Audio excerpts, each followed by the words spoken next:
Napanood nyo ba yung ating episode kung saan ginawa nating fried chicken yung tokwa? Okay yung recipe na yun, di ba? Pero ngayon naman, gagawin natin parang totoong karne ng manok yung bawat kagat sa tokwa. At hindi lang yan, gagawin din natin crispy yung outer part nito. Tuturuan ko rin kayong gumawa ng easing fried chicken gravy.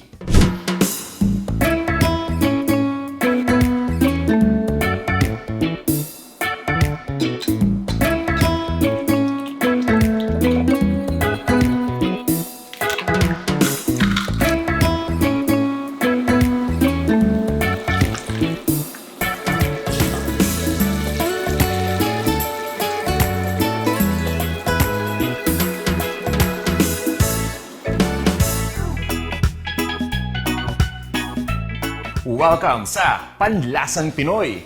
Magluto naman tayo ng crispy tofu fried chicken at ng fried chicken gravy. Ito yung mga kakailanganin natin para sa ating crispy tofu fried chicken.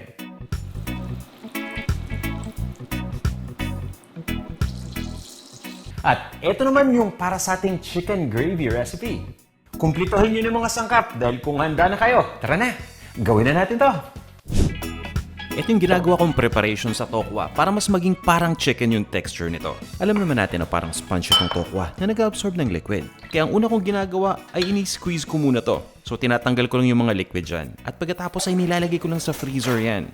Itong pag-freeze natin sa tokwa ay nakakatulong para mas maging compact yung texture nito. Pero kung nagmamadali ka naman at talagang kain ka na sa tokwa na lasang fried chicken, pwedeng skip mo na tong step. Siguro maganda dito gawin na lang natin in advance. Kumbaga i-prepare natin a day ahead para hindi tayo nagmamadali, di ba?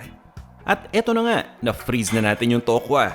Once na frozen ibabalik natin ito sa dating state niya. Kaya kailangan natin itong i-thaw or i-defrost. I'm sure marami magre-react sa inyo, kailangan ba talaga yan? Sayang lang ng oras, di ba? Pero I assure you, once na ginawa ninyo itong mga steps na to, mas magiging okay yung texture ng tokwa.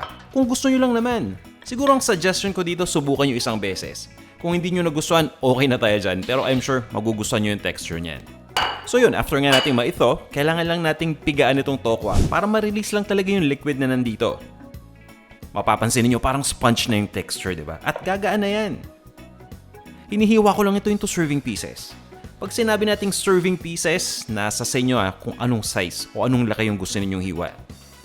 Pagkahiwa ninyo, may mga makikita pa kayong liquid sa loob niyan. So pwede kayong gumamit ng paper towel, i-press nyo lang against the tokwa para lang ma-absorb ng towel yung excess pa na liquid. After doing this, itatabi lang muna natin yung tokwa. Dahil kailangan na muna natin gawin yung marinade para dito. For the meantime, nilagay ko lang muna sa isang bowl itong tokwa. At gawin na natin yung marinade nito. So yung huling piga ng liquid, ito lalagyan natin ng Knorr chicken cube. Yan yung magbibigay ng lasang chicken dito sa ating tokwa, kaya parang fried chicken yan mamaya kapag naluto na. Dinadilute ko lang yan, kaya haluin lang natin mabuti. Ayos, di ba? Magiging lasang chicken na yung tokwa. At pinapalinamnam ko pa yan. Naglalagay ako ng Knorr liquid seasoning. Itong dalawang ingredients lang na to sapat na. Hinahalo ko lang na mabuti yan at yan na yung magiging marinade ng ating tokwa. Since parang sponge na yung tokwa, di ba? Ibubuhos ko lang to over dito sa tokwa at papabayaan lang natin itong ma-absorb. Ang kagandahan niyan, hindi na natin kailangan mag-antay pa ng matagal dahil saglit lang ma-absorb na ng tokwa yan. At hindi din makaka-apekto yan dun sa texture dahil nga freeze natin, di ba? Tapos pinakompact natin. Kaya kapag naprito, ayos na ayos lang yung magiging texture niyan. O ngayon naman, gawin na natin yung ating chicken gravy. Nasubukan nyo na ba to? Eto, meron akong masarap na recipe para sa inyo. Nag-melt lang mula ako ng 3 tablespoons of butter. Nakaluhit lang tayo para hindi masunog agad yung butter. At kunin na natin itong all-purpose flour. 1/4 cup ng all-purpose flour ang kailangan natin para sa recipe. At habang ginagawa natin itong gravy, dapat yung flour dahan-dahan lang yung paglagay. Pagkalagay nga, halu-haluin natin yan. Itinutuloy ko lang yung pagluto dito hanggang sa mabuo na yung mga lumps. Ito yung tipong nagbubuo-buo na yung mixture ng gravy at ng butter. At itinutuloy ko pa yung pagluto hanggang sa mag-brown na yan. So itong ginagawa natin ay tinatawag na brown roux. At pagkatapos nga ay naglalagay na ako dito ng Knorr chicken cube. So isang Knorr chicken cube lang. Pagkalagay, halu-haluin lang natin, mapapansin ninyo matutunaw na yan with a mixture. At pagkatapos ay naglalagay kagad ako ng tubig. Pagkalagay ng tubig, parang yung paglagay kanina ng arena, dahan-dahan lang din. Yung mga lumps, makikita ninyo unti-unti nang matutunaw yan. Tapos lalapot na yung ating mixture. Kung meron kayong wire whisk, gumamit kayo para mas maging okay. At pagkatapos nga niyan ay nagdadagdag pa ako dyan ng 1/4 teaspoon ng garlic powder at 1/2 teaspoon ng onion powder. At tinitimplahan ko lang yan ng ground black pepper. Pwede kayong magdagdag ng asin kung gusto ninyo, pero tikman nyo muna yung gravy para sigurado. Haluin lang natin mabuti at lutuin lang natin hanggang sa maging smooth na yung texture. At nasa sa inyo kung anong lapot ang gusto ninyo. Para sa akin, sakto lang to. Pero kung gusto ninyo na medyo malabnaw, magdagdag lang kayo ng konting tubig. Okay na yung ating gravy, itinabi ko na yan. Ngayon, etong breading ingredients naman yung gagawin natin. Pinagsama ko lang dito yung all-purpose flour, 3/4 cup yan, kasama ng 1/4 cup na cornstarch. Naglagay din ako ng 1/4 teaspoon ng baking powder at tinimplahan ko lang yan ng asin at ng ground black pepper. As usual, diba, hinahalo lang natin itong mabuti. Once na mahalo na, itatabi ko lang muna to. At doon naman tayo sa itlog. Nagka-crack lang ako ng 2 pirasong itlog dito. Once na makrack na, kumukuha ako ng tinidor at eto na, ibibit lang natin ito. At once na mabit na nga natin mabuti yung mga itlog, eto naman tokwa, i-prepare na natin. Bago ko binibread itong tokwa, pinipigaan ko pa yan. Since malasa na to dahil na-marinate na natin, okay na yan. Pinipiga ko lang para mawala yung excess na liquid. At dinedredge ko ito kagad dun sa ating flour at cornstarch mixture. Nilalagay ko lang muna yan dito sa malinis sa plato at pagkatapos ay nagpapainit na ako ng mantika. Itutuloy natin yung pag-bread dito kapag umainit na yung mantika. So at this point, okay na yung mantika, no? Yan. Sinasawsaw ko lang muna to dito sa beaten egg at binabalik ko lang doon sa ating dry ingredient mixture ng cornstarch at ng all-purpose flour. Sabay prito na kagad.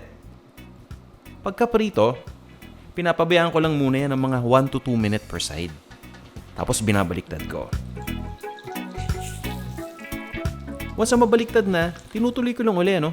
Pina-fry ko uli ng mga 1 to 2 minutes per side uli yung kabila, yung side na nauna nating ipinirito.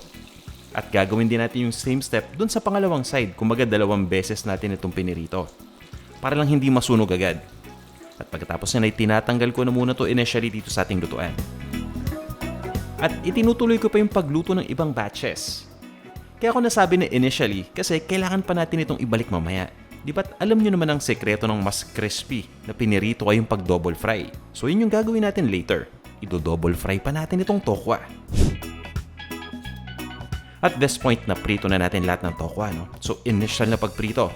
Ito na yung double frying natin. Ibinalik ko lang yung unang batch na prito natin. Tapos tinutuloy ko lang yung pagprito. So ganun ulit 2 minutes lang per side. After 2 minutes, ibig sabihin yan, ibabaliktad natin ulit at gagawin natin yung same thing dun sa kabilang side. At okay na to. Ilipat na natin sa isang serving plate at iserve na natin kasama ng ating chicken gravy. Nako, siguradong magugustuhan nyo to. Dito pa lang sa ating tofu fried chicken, solve na eh. Isawsaw pa kaya natin sa yummy-yummy gravy. Nako, kompleto na talaga. Tara, tikman na natin to. Itsura pa lang, oh. Crispy-crispy na, diba? At eto guys, samahan pa natin itong fried chicken gravy para mas makompleto.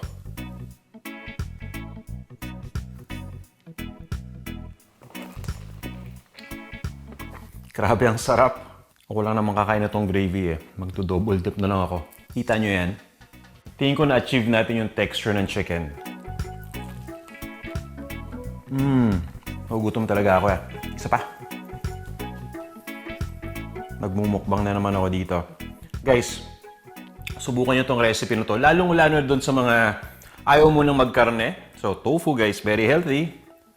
Marami din tong protein content. Tapos, di ba, may gravy pa tayo kaya ang sarap. Sana subukan nyo tong ating mga recipe. Maraming salamat sa pag-load ng video na to. Kung may recipe request kayo guys, comment lang. Magkita-kita tayo muli sa ating mga susunod pang videos. Hanggang sa muli.